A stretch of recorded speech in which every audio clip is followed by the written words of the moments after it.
Hey, it's Cat Lover. Oh, wait, give me a second. And much better, right?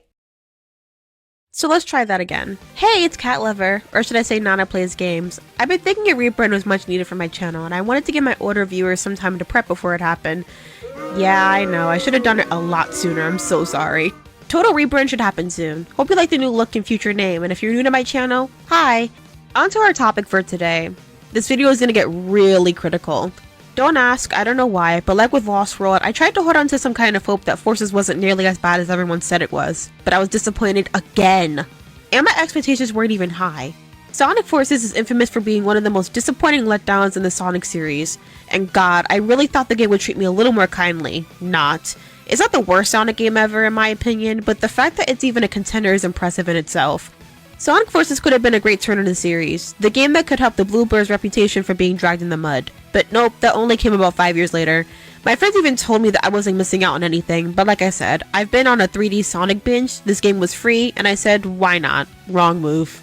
Playing this game was an absolute nightmare for many reasons, but I think tearing into it will definitely make up for the pain I went through. So without any more yapping from me, let's jump right in.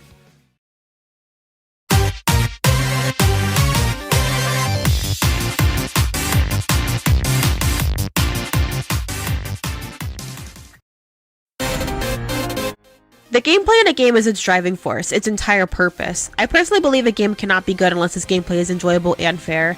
Forces isn't the absolute worst Sonic game to control, but right after playing Dream Team I felt pretty frustrated. I'd only ever heard anyone talk about how bad the story and characterization were, and when they talked about the gameplay it was pretty brief. Maybe for a good reason. To start, the entire game you're constantly switching between 3 different characters: Modern Sonic, Euro C, and Classic Sonic. And if you're playing Episode Shadow, then Shadow. Controlling them all is its own kind of hell. Modern Sonic is okay. The best to play out of the 3, but not really anything to sneeze at. Typical 3D abilities with boosting and homing attacking. He was a lot more bearable to play through, though that's not exactly a high bar to cross. Shadow play is more or less the same, so mid as hell. The game also sometimes disables the boost for no apparent reason. Feel free to correct me if I'm being a dumbass, but it just feels really out of place. The OC feels awful to play, just slow and annoying for no reason. By the way, my OC was a girl, so I'll be referring to them as she/her. She doesn't have a boost, feels incredibly sluggish, and can only homing attack and use a Whispin to defeat enemies. The Whispin is a neat concept that fans see again in the IDW comics, but here it's just really lackluster and lame. Even the grapple, something that should be badass to use, manages to feel like I'm a kid playing pretend. Classic Sonic just feels like a goddamn brick and has no real ability, so he feels like the hard mode of the game. You'd think with how much I glaze classic Sonic games I'd like a return to form, but I really don't. Not in Forces anyway. The physics feel really off, too heavy, and not nearly adaptive enough. For example, somehow, the underwater sections are more insufferable in this game than they are in the classic titles. I just kinda wish Classic Sonic wasn't here, or at the very least there weren't as many 2D levels. I don't mind 2D levels being in a mostly 3D game, but they were somehow the most egregiously annoying part of the game, and that's saying a lot. The overall controls feel alright, at least in comparison to Lost World. In general, they're not very good. Controls worked overtime to make the 2D levels feel like I was fighting for my life in the 7th layer of hell. Bad controls in a 3D environment are 100 times worse than the bad controls in a 2D one though, in my opinion. Like in Lost World, I felt that I often had to over-control the characters to prevent them from getting killed. Speaking of dying, there are I don't know how many insta-kill moments in this game. That paired with the wonky controls is a recipe for disaster. Moving on, there are cutscenes woven into gameplay and it feels like a giant interruption. The game also does the same thing as Lost World where if you die, you have to hear the character dialogue again. Just a pet peeve of mine. Then there are moments where you have to complete a QTE, but unlike Unleashed, these QTEs aren't hard. You can seriously screw up and be okay, which I don't like. The double boost QTEs are really awkward too. Actually, all the QTEs are really awkward, just saying. Even in hard mode, this game is super easy. It takes no effort to get an A rank or even an S rank, though with how often you die to stupid shit, you won't know this until you get to the results screen. The game also wouldn't stop spamming me with notifications every time I finished a mission, and I still don't know why they call it that since you can cough and have completed a mission. Some of the accessories are kinda cool, but most of them are cardinal fashion sins. Unrelated, but the music is good. I had to say something nice at least. Fist Bump is super cheesy, but still manages to be one of my favorite vocal Sonic songs. Music usually isn't an issue in Sonic games, most of the time. TLDR, the gameplay is dog water and I don't like it, but at least most of the music is good. So let's talk about the level design.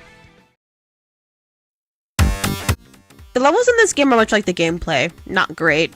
Like I mentioned before, there are way too many insta-kill moments in this game for it to be considered fair.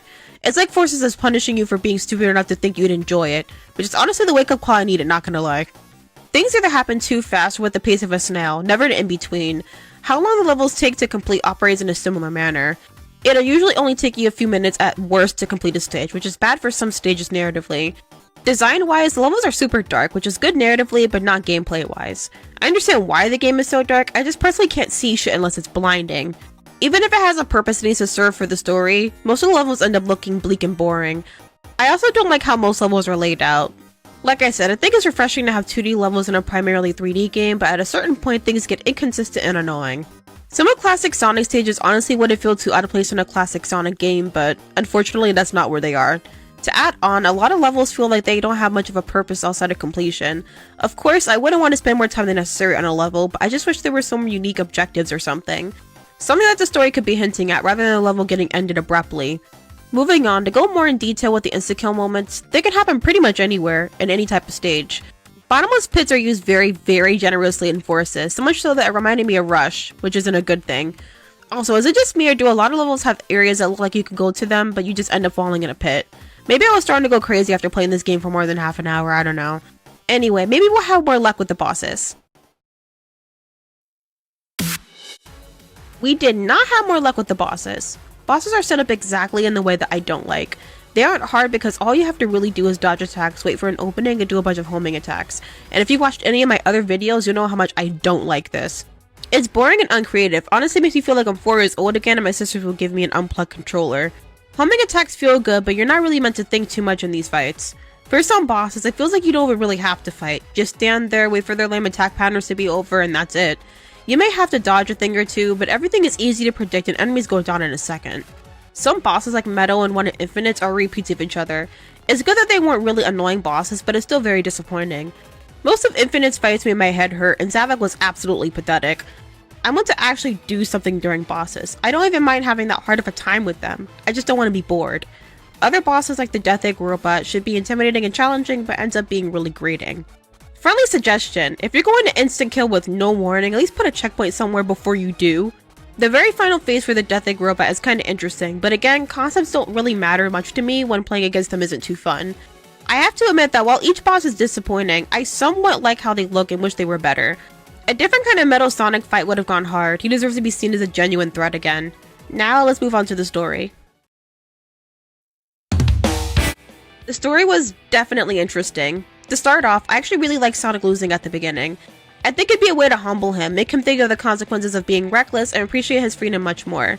Instead, he gets kidnapped and supposedly tortured by a sadistic arch-nemesis for months, and instead of being affected by it, he's nonchalant. He can have feelings and still be cool, you know.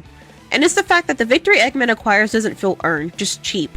Like, Tails, stop being a little bitch and get up, you've literally dealt with worse. Anyway, I actually don't hate how most of the characters talk, that is until Sonic or Infinite are on screen. Jokes aside, I think most of the characters serve their purpose, maybe not in terms of story, but dialogue. Characters seem pretty in character for the most part, but the voice delivery is what gets me. Anytime Infinite talked, I was just like, Shadow, come over and handle this fraud. He's so incredibly edgy and not in a good way either.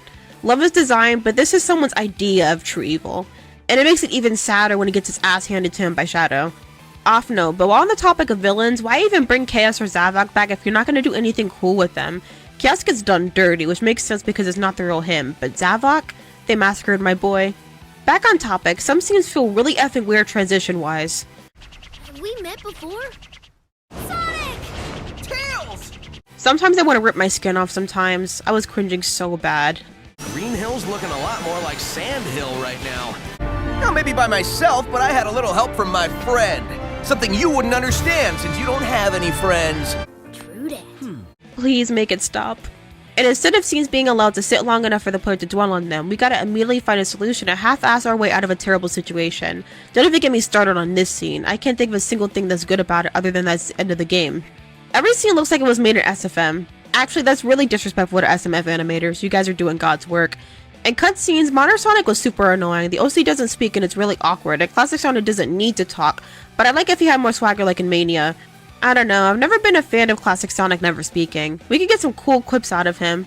Also, is there a reason why he's even here? I know this game ties into the end of Mania, but still. I do think some things are pretty funny. What I found super lighthearted about some of the scenes was how my OC affected them. For reference, my OC looked like this, so the cutscenes with how goofy my OC looked felt like this. You guys know I was just kidding, right? Way to go, Squidward. Otherwise, the game's story was also not good. So let's wrap it up. How Forces manages to fail on all fronts is beyond me. I can't think of many things that pleasantly surprised me. Usually if there was a surprise, it wasn't a very good one. The game sorely disappointed me. The game is borderline bad, the levels are lacking, the bosses are mid, the story sucks, the cutscenes are a letdown. How is that even possible? Still, if this is what it takes for us to get to where we are right now, I think it was worth it. How does that saying go? Sometimes you gotta crack a few forces to make a Shadow Generations. Sorry, as much as I love Sonic, I can't stand it when it's bad like this. Call me a critical biatch, but it's intolerable to me. Yeah, y'all already know how hard I go for Sonic, so this shouldn't really be a surprise.